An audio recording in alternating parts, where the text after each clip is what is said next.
Fala pessoal, tá começando mais um podcast do eGestor e hoje a gente vai falar um pouco sobre como bater a meta e a importância da meta no geral dentro de uma empresa, tá? Para conversar comigo sobre esse assunto tá aqui o Ricardo. E aí pessoal? E também o Davidson. Tudo bom? Então vamos lá.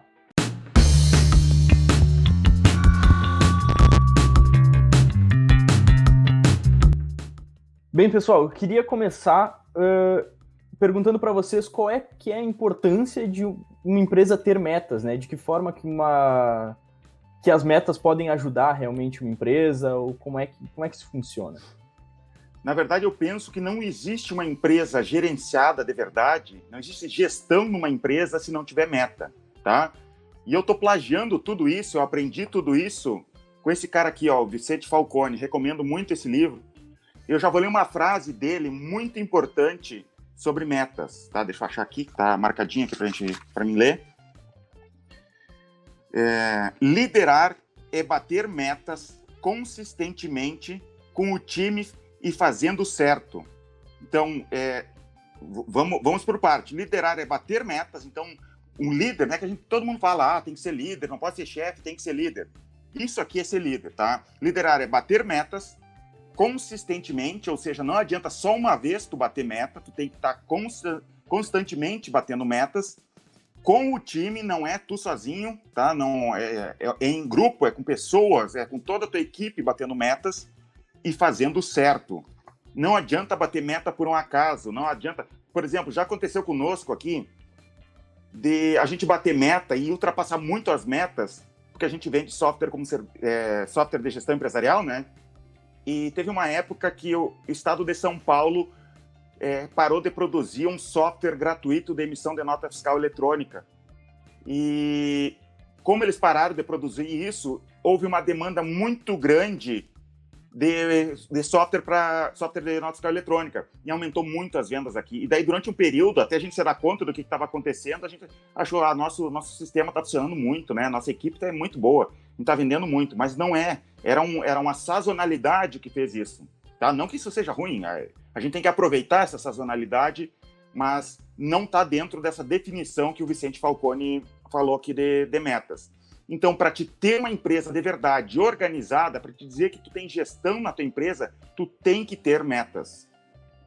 Outra coisa é, se você não tem metas, provavelmente você não consegue mensurar o sucesso da tua empresa, do teu time, tu não consegue identificar se ele está indo bem ou mal, porque afinal, é comparado ao quê? Você tem que comparar algum objetivo a uma meta, o desempenho do teu time.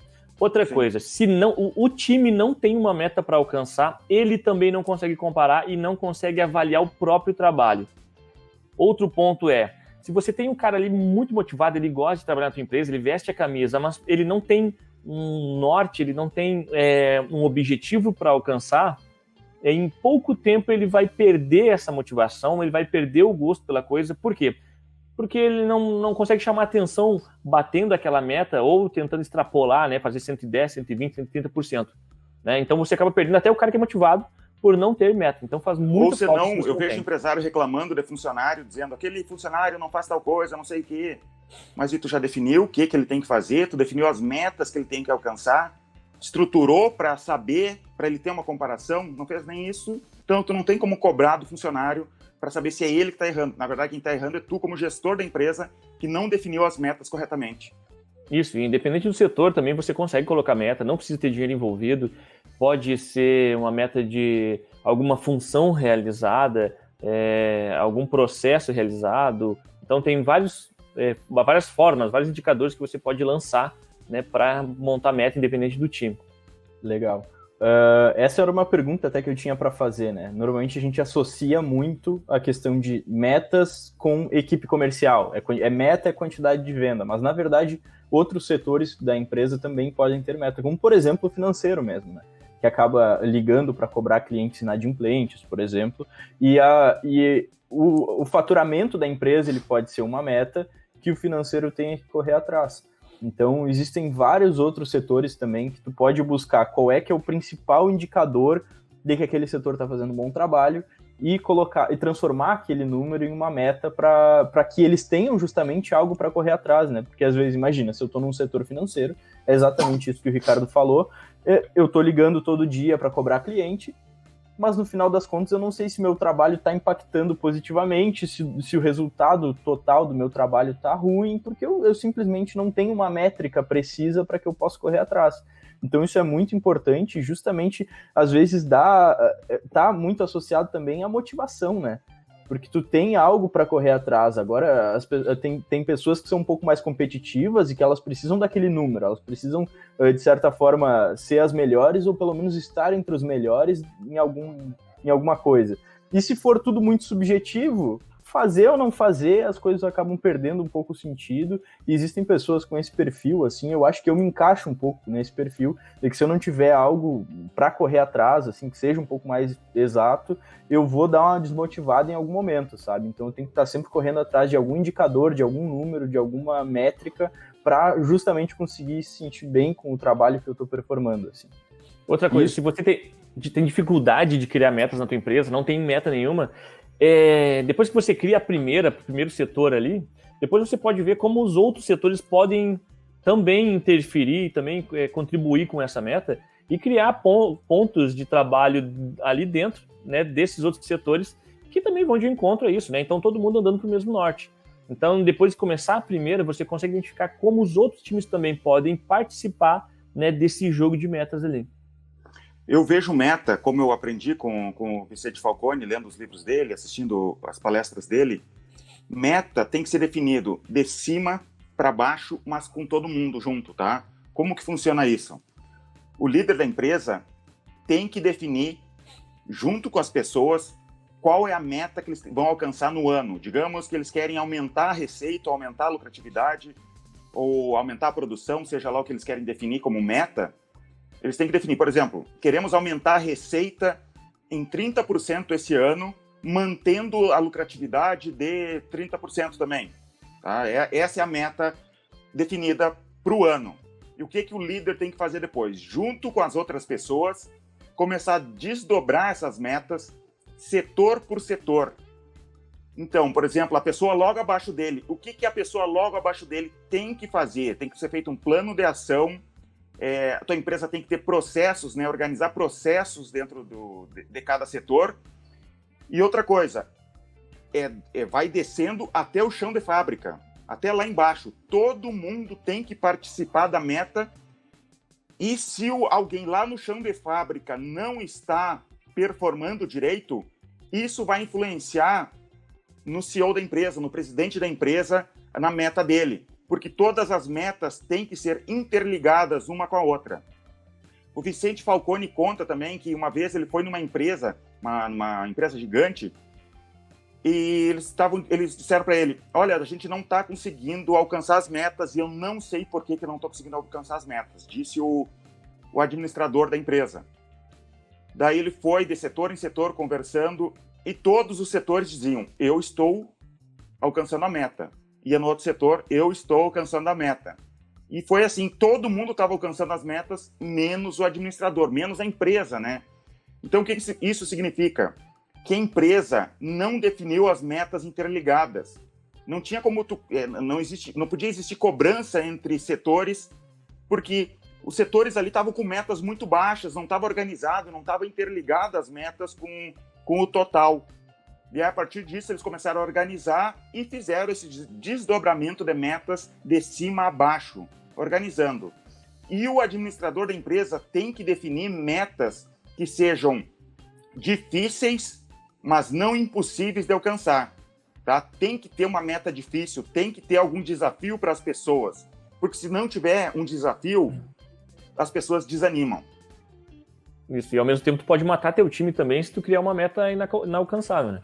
Vai ser muito bonito no início ali, os caras se debatendo, fazendo o máximo para chegar, mas uma hora eles vão acordar. Poxa, impossível, não tem como fazer isso, é fora do padrão da empresa ou do poder de venda da empresa, né? Eu acho que uma boa analogia para isso é justamente, né, começar a exigir o dobro de venda dos teus vendedores, mas tu não investir um centavo a mais em marketing para trazer mais pessoas para dentro da empresa para que eles possam ter a oportunidade de vender.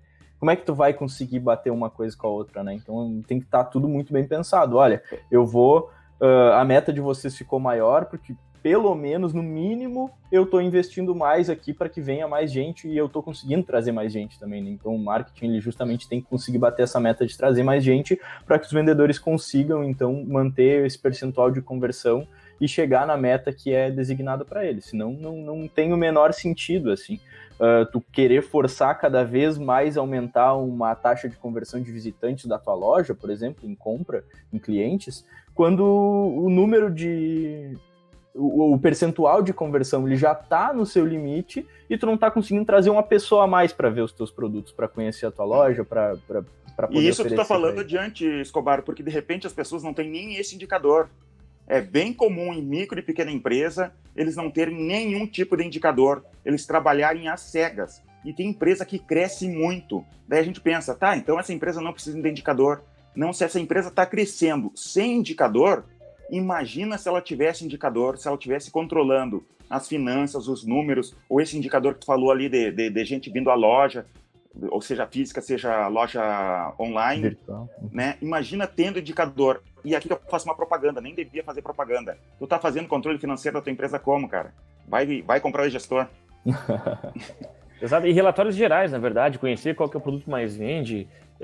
Às vezes tu tá cobrando pro teu vendedor vender e não tem estoque, tu não consegue manter um fluxo de estoque, não consegue entregar, quer que aumente a qualidade do serviço, mas também não dá não tem um back-office pro teu funcionário, não tem controle relatório. de fluxo financeiro.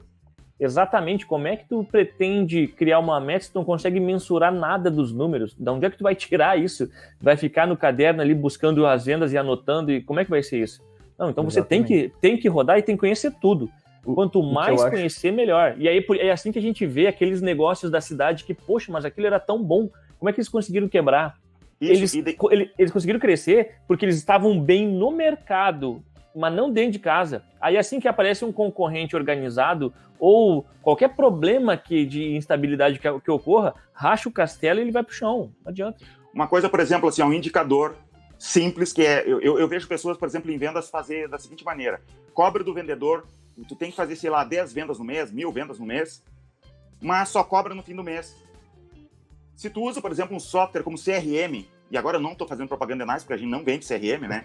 Mas se usa um CRM, um controle de relacionamento de clientes, o gerente de vendas vai poder olhar o CRM de cada vendedor e ver em que etapa de conversa ele está com cada possível cliente, né? Daí ele vai perceber, tem bastante gente na proposta, tem bastante gente já esperando contrato, ele vai poder olhar e cobrar os clientes. Tu que trabalha com isso diretamente, Ricardo, pode falar um pouco sobre isso? Que tu vai lá e tu às vezes ajuda o pessoal a puxar cliente para adiante no funil de vendas do CRM, né? Explica como é que tu faz esse processo para ajudar os teus vendedores a subir os indicadores deles. Isso, assim, todo cliente, quando ele vai comprar, existe um processo de compra na cabeça do cliente também. Então, quando você consegue criar esses indicadores e consegue separar essa trilha de compra do teu cliente, tu consegue identificar qual a ação que tu tem que fazer em cada momento para que ele avance, para que ele vá caminhando e avançando mentalmente também na compra. E com isso você consegue sentar junto com o teu cliente e com o teu vendedor e dizer, cara, o teu problema é o seguinte, você recebe muito bem o cliente, mas na hora de conversar sobre a venda, sobre o produto, sobre o serviço, você acaba falhando. Ou você faz a primeira apresentação, a primeira conversa maravilhosa, mas você não acompanha ele e provavelmente o nosso cliente precisa aí de 6 contatos para que saia uma venda. Ou melhor, agora focando na empresa pequena ali. Eu vejo muito cliente aqui que eles acham que eles precisam trazer mais cliente. Por quê? Porque eles precisam vender mais. Aí eles colocam aquelas... não conseguem mensurar suas vendas e pedem para que os vendedores vendam mais, só que não entra mais cliente. E se eles parassem para olhar, na verdade, o que eles podiam fazer e deveriam ter meta, não é de mais venda para mais clientes diferentes, e sim como subir a venda para aquele cliente que já está entrando. Como Sim. que eu posso agregar? Como vender mais produto? Poxa, eu estou no varejo. A minha ideia não é que entre cada vez mais cliente. Claro que isso é maravilhoso, mas nem sempre funciona e nem sempre você é capaz disso. E de repente isso não é papel do próprio vendedor, isso é papel do marketing. Ou Exato. o dono da empresa, uma pequena empresa, ele faz o marketing, de colocar propaganda, de dar jeito de trazer oportunidade para os seus vendedores. Isso, e aí tu tem a tua empresa pequena, às vezes não tem a marca muito forte ainda, tá começando, não entra muito cliente, e tu pede pro teu vendedor vender muito produto. Não vai acontecer. O que você precisa trabalhar nesse caso é olhar para qual é o ticket que o teu cliente está gastando, quanto que ele está deixando de dinheiro, quando ele entra, quando ele compra. Outra coisa é olhar daí para os teus kits de produtos, né? O que você, quando ele compra um produto, o que mais que ele pode levar junto? E aí tem uma empresa no Rio Grande do Sul, não sei se ela não está em mais estados, se chama Teva, né? Que eles têm um método de vendas espetacular. Tu chega lá, eu quero um sapato, tu sai de lá com o terno todo. Não, exato, e aí eles trabalham muitas coisas. Tu entra para comprar o terno baratinho que tá ali na vitrine, e tu sai de lá com o melhor terno da loja, e assim, maravilhado, e dizendo, eu comprei por causa daquele vendedor lá, miserável, porque ele vende bem demais. Por quê? Porque ele sabe como puxar uma coisa e outra.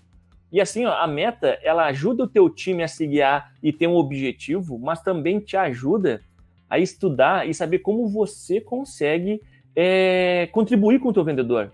Onde que você tem que mudar? Que tipo de produto seria interessante trazer para dentro da minha loja para que a gente gere mais negócio? Outra, você começa a conhecer o que vende de verdade e o que dá lucro de verdade dentro da tua empresa. Claro, se você não tem o controle disso, né? Não tem tá no caderninho, tá em alguma forma ali que demora para tirar esses dados, pode ser que tu descubra 2 anos em atraso, né? E aí acaba perdendo todo esse tempo que já deveria estar rodando. Que bom que tu falou em lucro, porque eu justamente quero entrar nesse assunto agora, tá? Rapidinho, pelo menos. Seguinte, muito empreendedor que está começando acha que a diferença entre o custo dele, que ele compra do produto, e o preço de venda é o lucro que ele tem.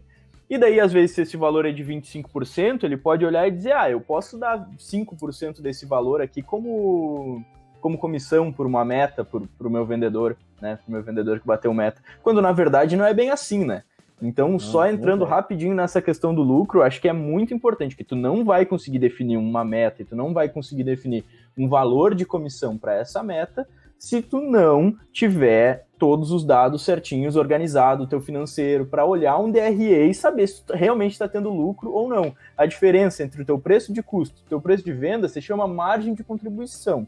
Aquilo ali não quer dizer que aquele dinheiro vai ficar na tua empresa. Daquele dinheiro, daqueles 25% nesse exemplo, vai sair o aluguel, vai sair o salário que tu já paga para os seus vendedores, vai sair o teu prolabore, vai sair muita coisa que impostos, que às vezes não é, tu olha e tu acha, não, consigo tirar 25% de todas as vendas. Pô, não é bem assim, não é bem assim. E daí, às vezes, quando tu coloca justamente um percentual em cima do preço de venda, achando que aquele é um percentual que tu pode arcar, talvez tu não esteja podendo arcar com isso, né? E esse seria um erro, assim, muito pesado para a tua empresa. Então, pelo menos, olha, tenha tudo organizado, gera um DRE para te saber realmente qual é que é o percentual de lucro em cima das tuas vendas, certinho, e daí sim, a partir daí, define um percentual de quanto que tu consegue hoje em dia, né? Se for necessário aumentar o preço de venda, vamos lá, mas que tu dê também uma certa motivação aí para tua equipe comercial para que eles consigam, porque eles precisam ter essa margem também, né?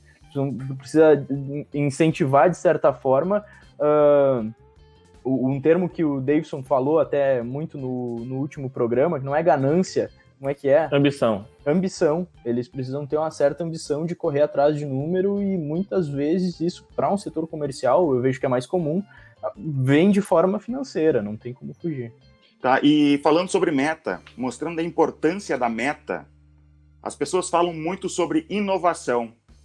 E inovação tem a ver com meta, é com meta que se inova. Por exemplo, o presidente Kennedy dos Estados Unidos, lá no início da década de 60, ele falou assim, até o final da década, a gente vai mandar um homem para a Lua.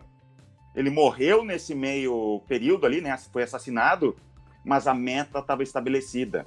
E eles conseguiram, em 1969, mandar o homem para a Lua. Imagina o que é tu pegar e mandar uma pessoa para a Lua sem ter computadores que tu tem hoje em dia. Imagina toda a estrutura sem nunca ninguém ter feito isso. E tudo aconteceu graças a uma meta que foi estabelecida. Uma meta que nunca ninguém tinha nem pensado nisso, né? Vou colocar em tal data. Uma meta muda tudo dentro de uma empresa. O Vicente Falcone fala também sobre como que a Petrobras começou a explorar o pré-sal. Eles falam que eles exploravam até... eu não lembro as metragens, tá? É só vou dar como exemplo. Eles trabalhavam até, 1.000 metros com mergulhadores para poder explorar petróleo no mar. E daí tinha uma concorrente que conseguia chegar a 3.000 metros. E eles definiram a meta dentro da Petrobras que eles tinham que chegar pelo menos a 5.000 metros. E daí estabeleceram metas, desdobraram aquelas metas e conseguiram chegar naquilo ali. E depois eles tinham que alcançar uma metragem muito maior. E o Vicente Falcone fala que eles iam alcançar, ele tinha certeza que eles iam alcançar, porque depois disso eles aprenderam como que você faz para alcançar uma meta. Desdobrando, estruturando, quebrando tudo em pequenos planos para chegar naquela profundidade. E eles conseguiram alcançar o que eles queriam. E essa parte de desdobrar a meta, né, de fragmentar ela em pequenos pontos, né, checkpoints a serem alcançados, isso facilita muito o trabalho de todo mundo. E outra coisa, facilita também quando você precisa mudar a direção, quando você precisa parar e ver, pera um pouquinho, a gente está fazendo alguma coisa errada.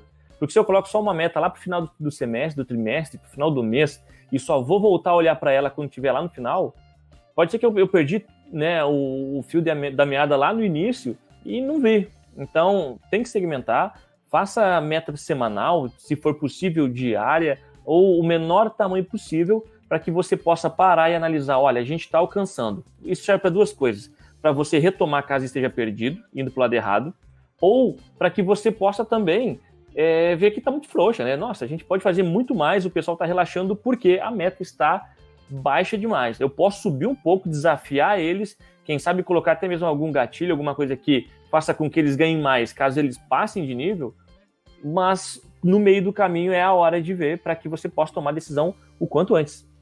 E isso acontece, hein, Ricardo? Uma coisa que acontece aqui na empresa, que a gente notou e era um motivo de conversa entre nós, né, para saber o que fazer. Os vendedores conseguiam chegar na meta, mas na primeira semana do mês nunca era boa. Mas a última semana do mês era excelente. E o que eu pensava sobre isso?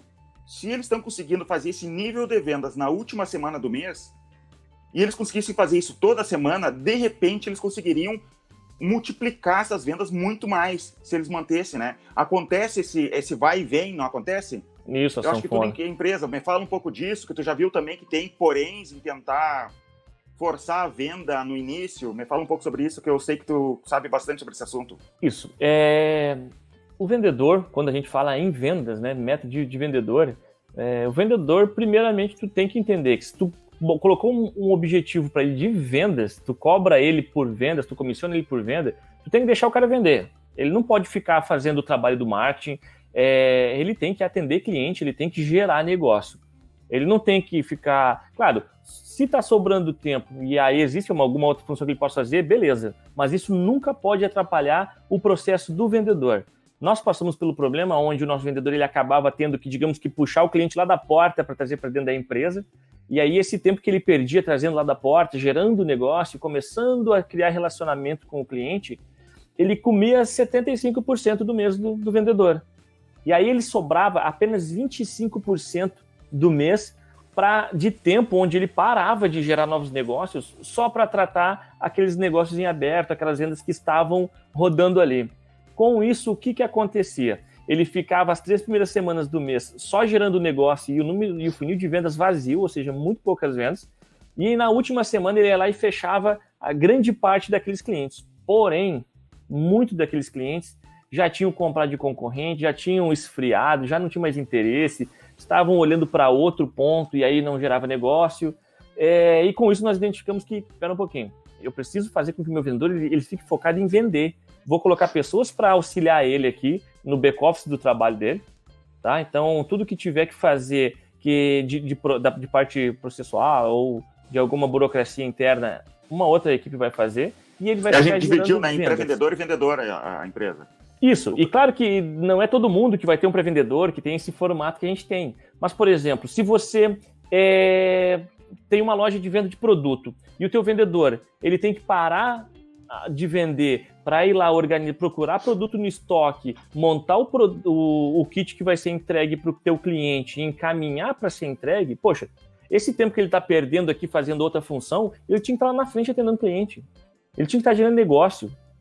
E aí você acaba ocupando grande parte da força comercial com um serviço que qualquer outra pessoa poderia fazer. Provavelmente é um serviço fácil de replicar. E aí tu pega aquele teu vendedor que ele é muito forte, que ele é aquele cara sanguinário que busca meta, e ele está lá fazendo um serviço que até um estagiário iniciante ali, né, que não é alguém sênior, um cara júnior, poderia estar fazendo. Aqui no e-gestor tem isso, né? O vendedor mesmo, ele tem conhecimento mais profundo do nosso produto. O pré-vendedor, que faz o primeiro contato com o cliente, não tem esse conhecimento profundo. Ele sabe, a gente dá um treinamento, mas ele não teve tempo ainda para, de repente, ter esse conhecimento profundo do sistema. Então é mais fácil de treinar essa pessoa, é mais rápido treinar essa pessoa, e ela já começa a trabalhar e fazer um serviço muito importante e desafoga o vendedor. E o vendedor pode fazer o que ele é melhor, que é vender. Né? A gente estruturou assim. E com isso você consegue ter um ciclo de vendas muito mais organizado. Você não joga os negócios somente para o final do mês, né, ou para o final do teu ciclo de venda. Você consegue manter o teu vendedor sempre vendendo, sempre no funil dele, cheio de negócios ou cheio de oportunidades, atendendo o cliente, ao invés de estar fazendo outros trabalhos. Claro que se você apertar muito essa estratégia também e começar a antecipar demais as vendas, onde o cliente, agora o vendedor, tanto tempo sobra, que agora ele vai começar a bater e empurrar demais venda no cliente, pode ser que a partir daí você comece a pressionar tanto, ele comece a pressionar tanto o teu cliente, que ele vai começar a perder vendas. Então é um momento em que você corrigir um problema, mas tem que tomar cuidado para que o teu vendedor não acelere muito e acabe pulando alguma etapa do processo de vendas. Porque às vezes o teu cliente tem que testar o produto, ele precisa conversar com alguém, precisa fazer alguma pesquisa de mercado, ele precisa entender um pouco mais se o teu serviço realmente vai atender ele, e o teu vendedor está preocupado somente em vender, somente em bater a meta dele. Então essa é a hora em que você tem que nivelar e botar as coisas, né, no papel, sentar com o teu vendedor e conversar com ele, dar o feed, né? Sim. Ainda num setor de vendas, assim, é mais comum isso, né, que o Ricardo falou, dos últimos dias do mês, o vendedor dá uma pegada, porque agora vou ter que fazer isso acontecer. Eu mesmo já fui numa loja para comprar uma televisão, e daí eu tava naquele processo ainda pensando, e a loja quase fechando, era o último dia do mês, e o vendedor olhou para mim com uma cara de desesperado e falou, cara, é isso daqui que eu preciso para bater minha comissão. E eu achei tão engraçado, assim, sabe, que no final das contas eu levei. É claro que era um produto que eu já estava bem interessado, né, mas fiquei com a televisão depois dele me falar uma coisa dessas. Agora, em outros setores... Tu comprou por pena? Um pouco, poxa. Mas, não é isso, você não vai escalar a pena, né? Não dá pra escalar a pena na empresa. Então, se o teu vendedor depende disso para bater a meta, poxa. Exatamente. Mas em alguns outros setores, o resultado do trabalho não vem no dia que ele está fazendo o esforço, né?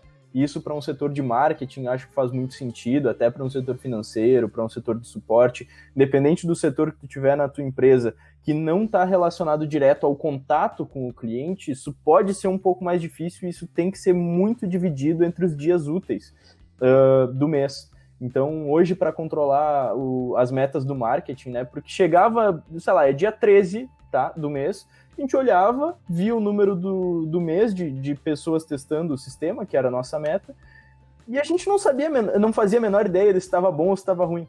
Então, separar por dias algo que realmente a gente vai fazer um esforço, mas é um esforço que ele vem de mês passado, de 2 meses atrás, e que não impacta diretamente no meu esforço que eu estou fazendo hoje, de me esforçar para trazer mais pessoas para testar o sistema, isso faz muito sentido, até porque é algo um pouco mais regular também.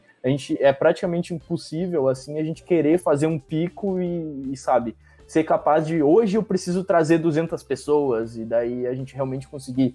Isso não funciona bem assim em muitos setores, né? Por mais que no setor comercial ainda esteja mais alinhado para isso. E com isso eu quero perguntar para vocês o seguinte: quais são os indicadores que vocês veem mais propensos assim a se tornarem metas dentro de uma empresa?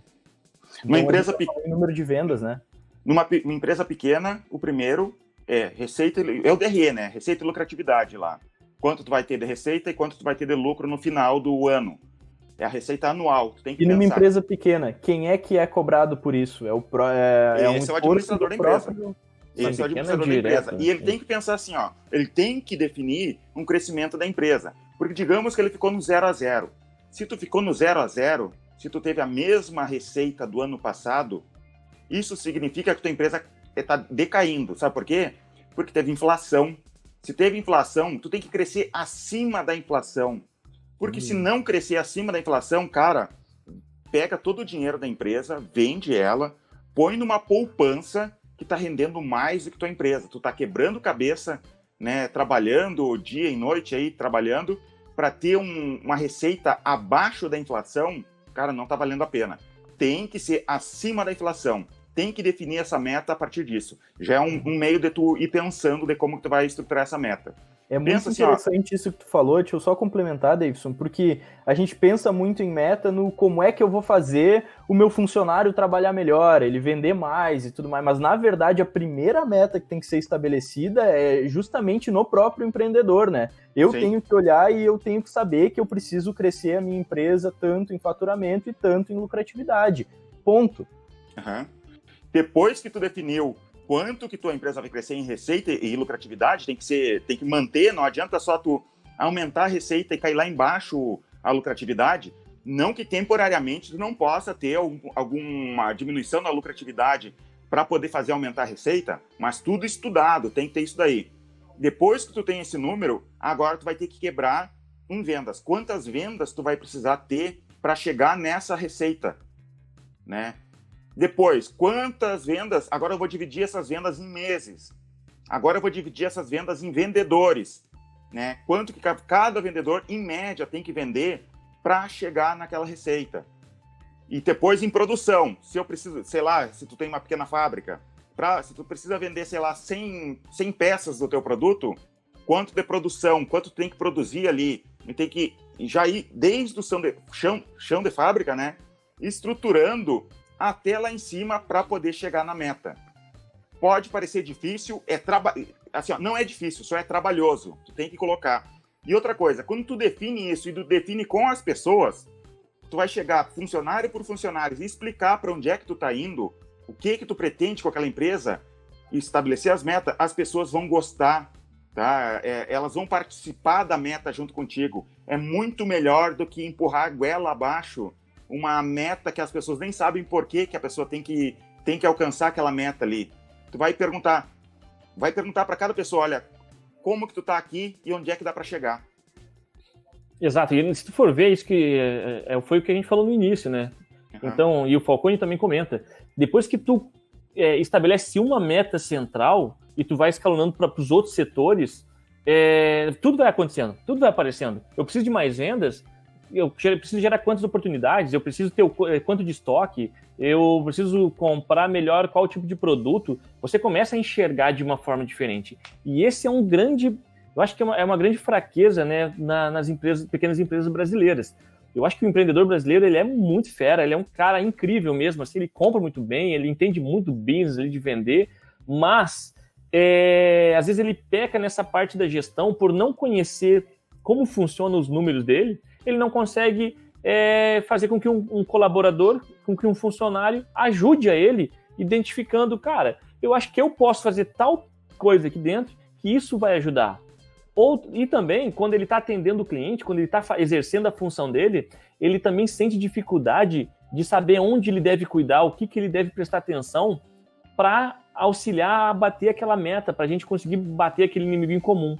E aí, eu não preciso controlar porque eu sou pequeno e o meu objetivo é só fazer dinheiro. Beleza, é verdade, teu objetivo é fazer dinheiro. Mas quais são os detalhes que você precisa cuidar no teu negócio para que esse teu business, essa tua atividade renda lucro no final do exercício? Essa é a questão.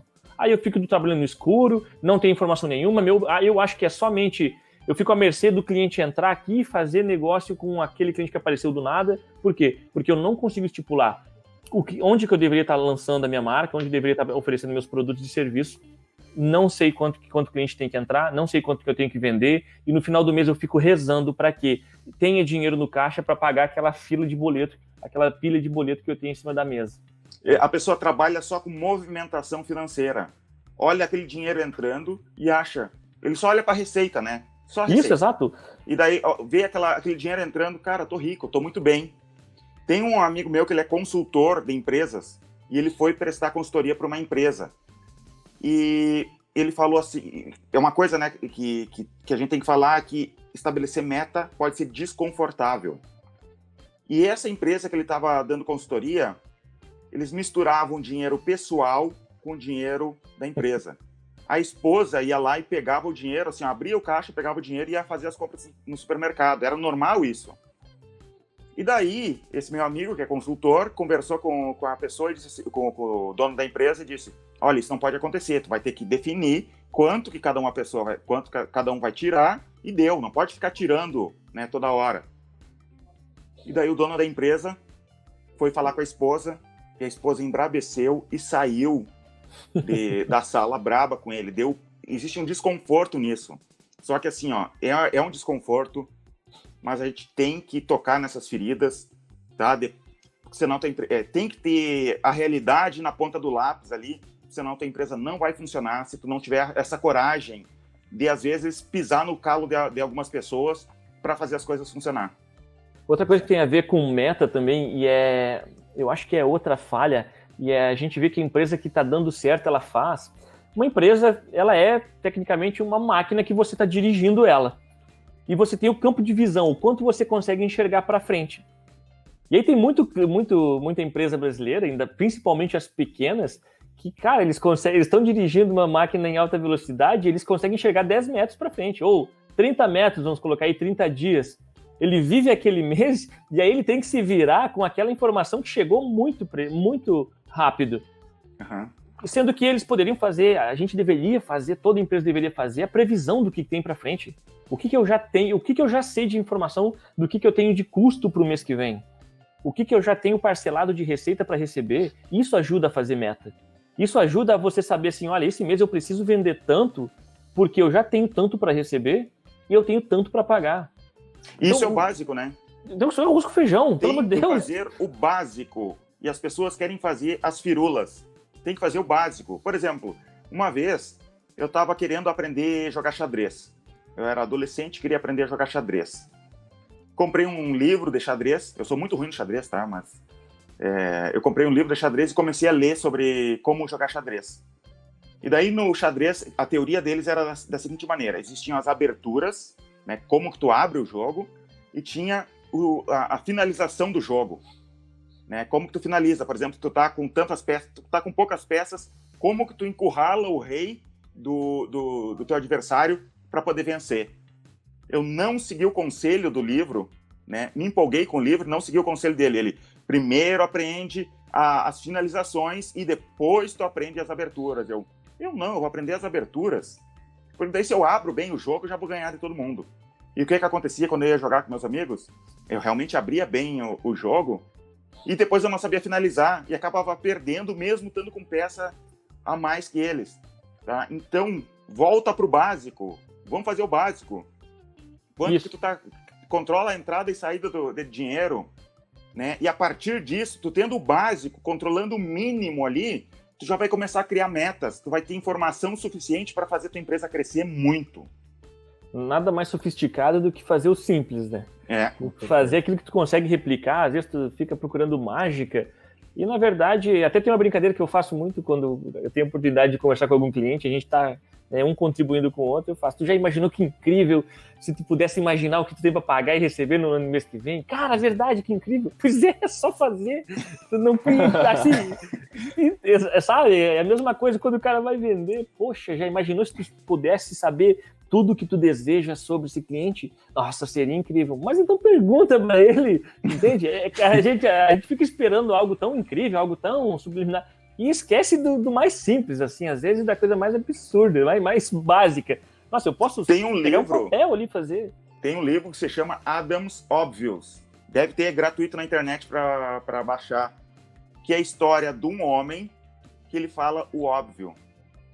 E ele começa dentro numa empresa lá e começa a falar o óbvio. Todo mundo fazendo reuniões cheia de coisa, né? Falando isso, aquilo, para resolver o problema. Podemos fazer isso, aquilo. E ele sempre falava o óbvio. E ele foi crescendo, ele se tornou diretor da empresa, fez a empresa crescer fazendo e falando o óbvio. Exato, cara. Tem muito disso. Pô, legal. Uma coisa que a gente ainda não falou, que eu acho que é uma visão muito válida, né? O Ricardo chegou a comentar comigo antes da gente começar a gravar, é que a gente precisa usar as metas também de dentro da empresa para fazer todo mundo olhar na mesma direção e todo mundo seguir essa mesma direção, né? Isso eu acho que faz todo sentido, assim.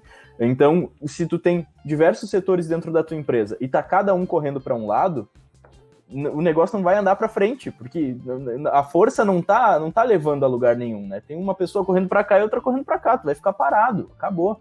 Agora, se tá todo mundo correndo na mesma direção, se tá todo mundo perseguindo um objetivo em comum, e isso tu consegue através das metas interligadas, né, que o Davidson chegou a comentar, aí sim a tua empresa vai ir pro caminho certo, o caminho que tu definiu, e provavelmente vai ter sucesso, né? Sem isso, o provável é que tu fique no mesmo lugar, que tu não consiga sair, que não dê certo nunca, assim. Pode até seguir por muitos anos no mesmo lugar, mas daí a inflação vai te pegando, tu vai tendo diversos problemas mesmo, né? Uma concorrência um pouco mais organizada vai te tirar do mercado. Eu acho que não é isso que a gente espera. Os teus sócios sabem, se tu é o administrador da empresa, os teus sócios sabem para onde é que a empresa está indo, que nem tu sabe. É um erro que eu já cometi. Eu definia uma meta para mim, não falava para ninguém e tentava alcançar a meta da minha cabeça. Mas as outras pessoas em torno de mim não estavam pensando do mesmo jeito que eu, cada um puxando para um lado, né? O Elon Musk fala isso, perguntaram para ele, e ele foi assim bem seco.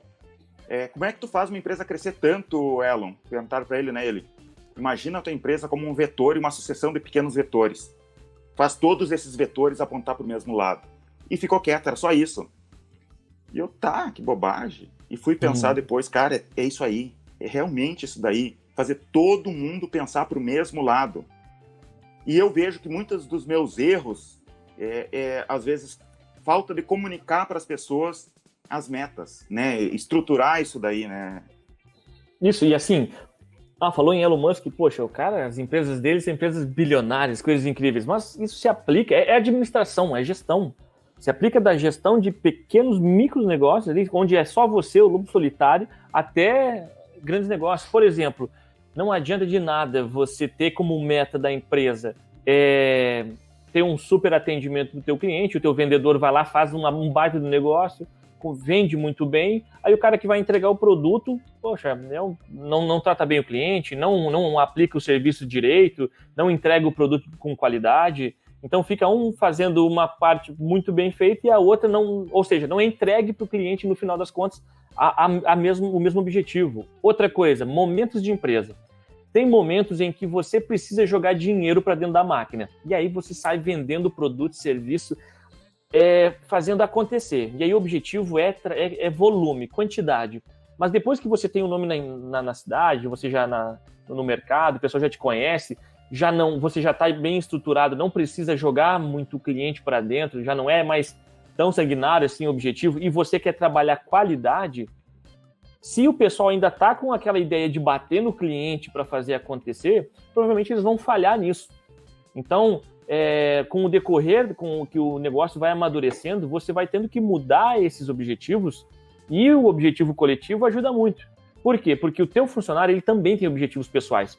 E aquele momento em que ele consegue bater, cara, para alcançar os meus objetivos pessoais, eu vou ter que ajudar a empresa a trazer mais cliente ou a atender o cliente com um pouco mais de calma e entregar um serviço um pouco mais personalizado, ele vai buscar isso, ele vai fazer com que a tua meta seja realizada. E acho que é aí que chega o encaixe, né, de tudo.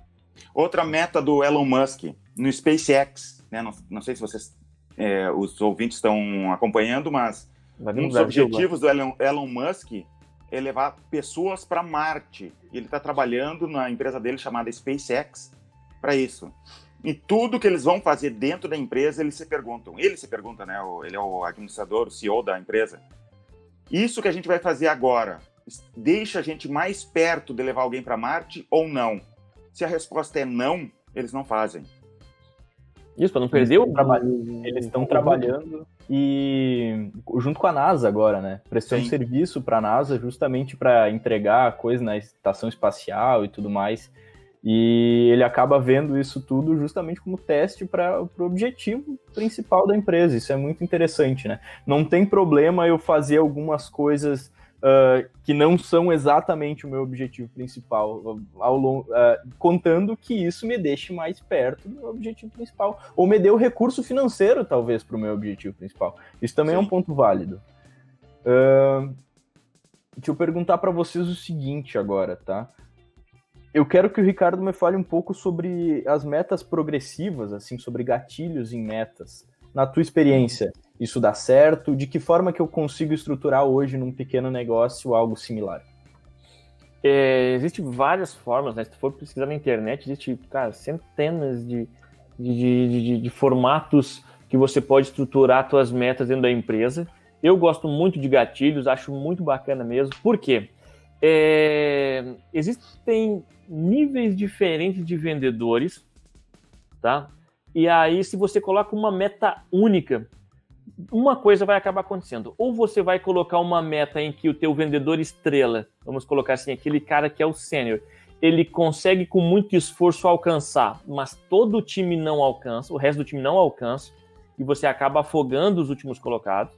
Ou você vai colocar uma meta frouxa para metade do time, né, para o cara estrela, e vai bater assim na metade do mês, vai ser algo muito simples, e depois ele vai começar a desleixar do trabalho, e aí você perde, às vezes, a metade do teu ciclo de vendas com o teu melhor vendedor um pouco mais relaxado, e os teus vendedores que estão, às vezes, executando poucas vendas no mês, batendo a meta, né, levando ao engano total de que a empresa está indo bem, sendo que ela poderia estar indo muito melhor. Então, quando você coloca esses gatilhos, 100% a meta é tanto, mas se alcançar 110% você consegue dobrar o ponto, dobrar o valor por comissão, 130% você consegue ir escalonando, criando novos degraus, né, para alcançar essas metas.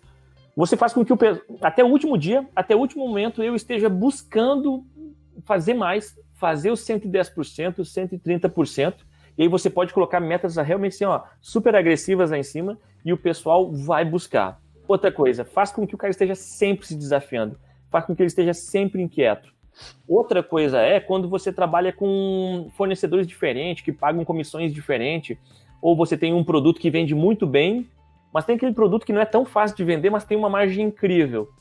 Você pode também escalonar esse comissionamento para, olha, você tantos por cento das tuas vendas tem que ser feito desse produto, mas tantos por cento tem que ser feito desse aqui. Se você conseguir bater a meta ou subir a venda desse produto com uma liquidez que tem uma margem melhor para 20% a mais do que é o objetivo, poxa, a gente vai lançar um comissionamento diferente.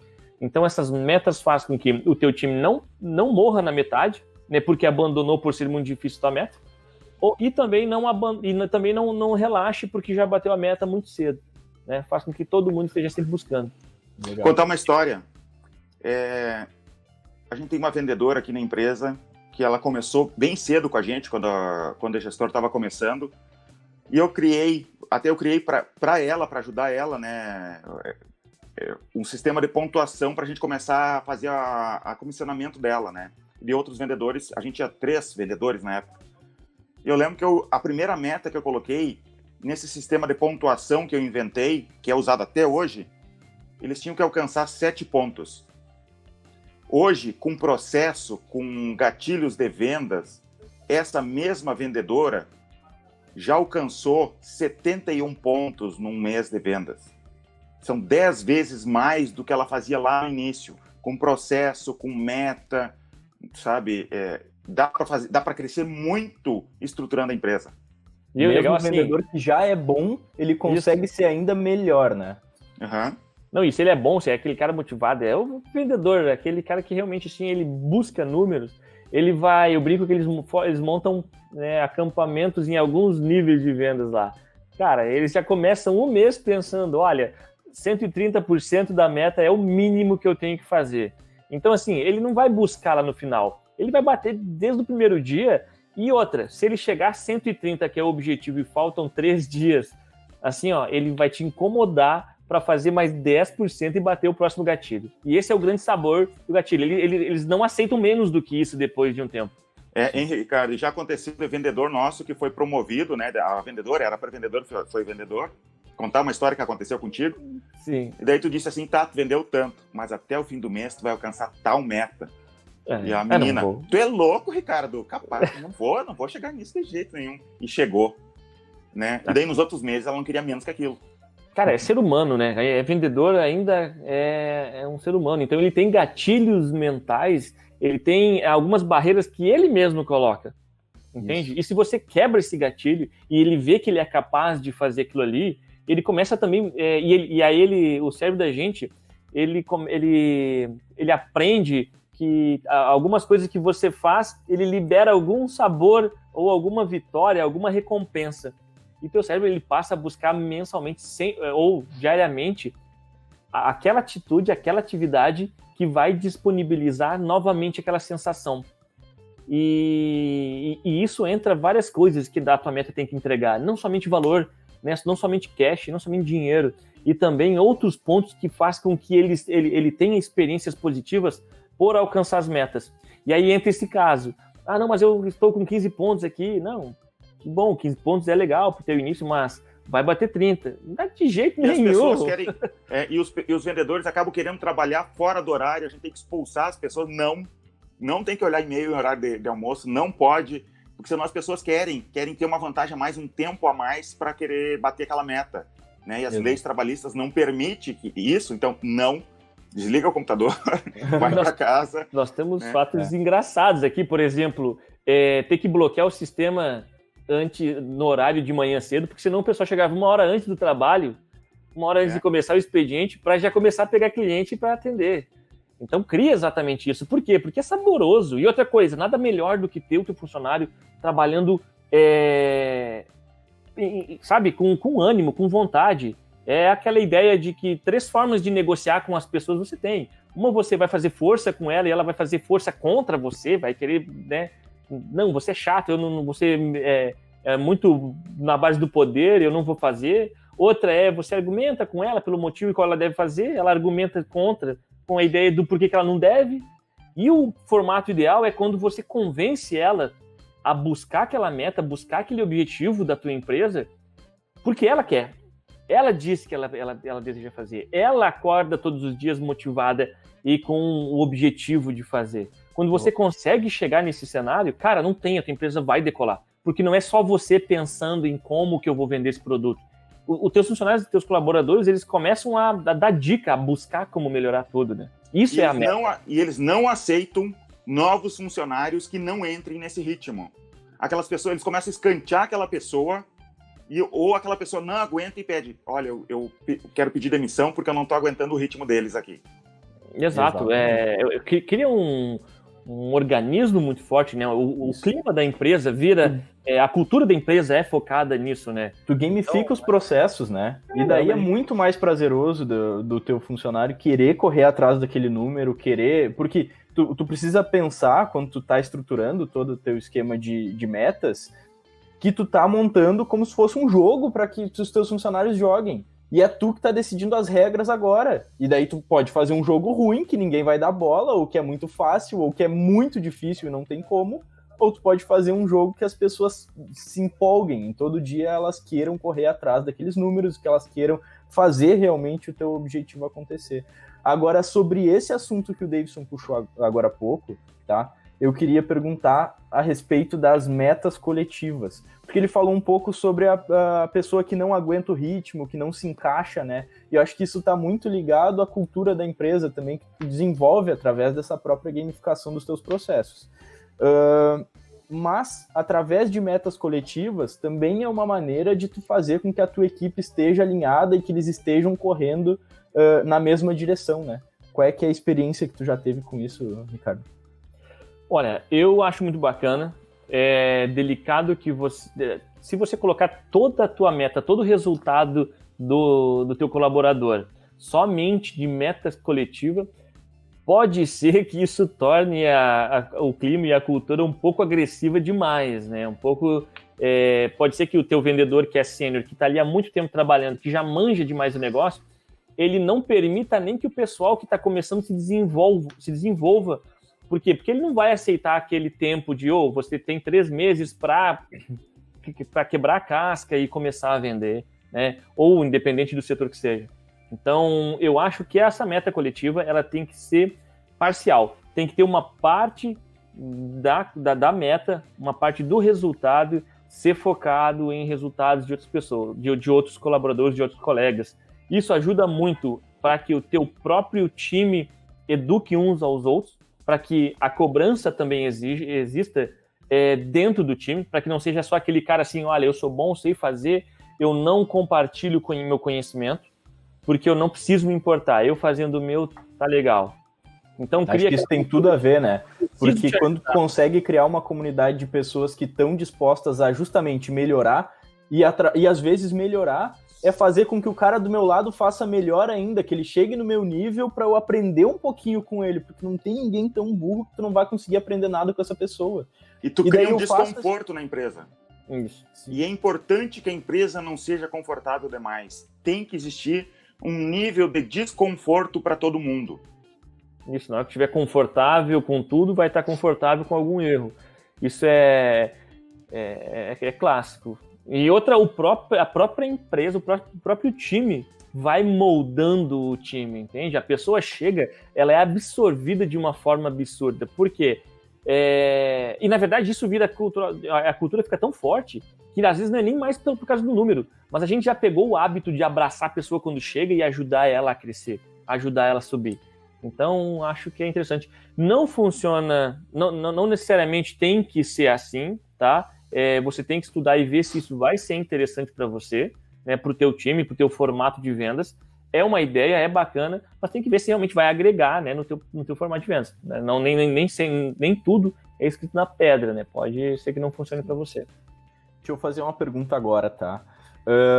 Acho que uma das coisas mais importantes também quando a gente fala em meta todo mundo tem que saber, o dia 7 do mês. Eu não faço ideia de como é que eu tô em relação à minha meta, né? Isso tem que estar muito exposto, assim, de que maneira... Olha, mesmo que tu não tenha um quadro com os números todos anotados na parede, pelo menos o mínimo que tu tem que oferecer para os teus funcionários é uma forma deles visualizarem um relatório de vendas do mês, por exemplo, e saberem como é que eles estão em relação à meta desse mês, né?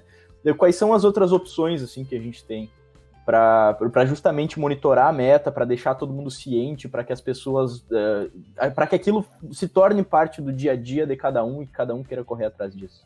Tem esse formato que é o gestão à vista, né? Onde tu coloca os números para que todo mundo veja, até mesmo você coloca os números do financeiro em alguma parte onde todos os outros setores possam ver. Isso é bom para aqueles que estão trabalhando bem, porque eles sentem que todo mundo enxerga, eu crio credibilidade, né? Eu posso bater no peito e dizer, olha, meu número é bom, eu faço por isso, quero virar referência. E também ajuda aquele cara que está começando, né? Saber quem que ele tem que copiar ali, quem que ele pode buscar conhecimento, técnica de quem que ele vai replicar, e também para poder medir, né, o seu próprio desempenho, para dizer assim, cara... Para gerar essa competição interna, né? Que é importante uma competição interna. Isso, exato. Mas competição, não sei o quê, né? Hoje o jovem não gosta de competir. Não, é o inverso disso que eu penso. Tem que ter a competição. A competição ela não necessariamente precisa ser de puxar tapete, e sim aquela competição de, cara, eu também quero essa referência, eu quero chegar no nível que essa pessoa chegou porque eu admiro o trabalho dela. Se ela é referência, parece-me que ela é saboroso para ela ter essa referência, eu quero ir também. E outra coisa também, para que os funcionários de outros times, por exemplo, passe pelo número de venda e veja, poxa, a nossa empresa está mandando bem, entende? A empresa é sólida, ela está se desempenhando bem. Eu acho que sempre ganha, nunca tem nada a perder. Sim, legal. Então, muito obrigado para quem ouviu o podcast até agora, tá? Se você puder, deixa um gostei, se inscreve no nosso canal, a gente está produzindo esse conteúdo, semana que vem tem outro, tá? toda semana agora tem programa novo. Daqui a um tempo vão ser 2 por semana, então espera isso. Sempre acompanha o nosso canal no YouTube, o nosso Spotify, em todo lugar que você quiser ouvir o podcast, a gente vai disponibilizar. E se tiver algum lugar que a gente não disponibiliza, pode nos mandar que nós vamos correr atrás, tá? Manda para o teu colega, para o teu sócio. Exatamente. Né? Para o teu amigo que tem uma empresa, se ele não sabe definir meta. Isso mesmo. Acho que é muito importante a gente conseguir compartilhar aí, porque nós estamos gravando muito conteúdo sobre esse assunto e a gente realmente espera de coração ajudar cada vez mais os empreendedores a aprender mais sobre negócios. Perfeito? Se você puder também deixar um comentário aqui, nos dizer o que você achou, toda crítica construtiva está sendo aceita, a gente responde cada um dos comentários também no YouTube. Então, eu espero que vocês tenham gostado desse programa. Um abraço e até a próxima.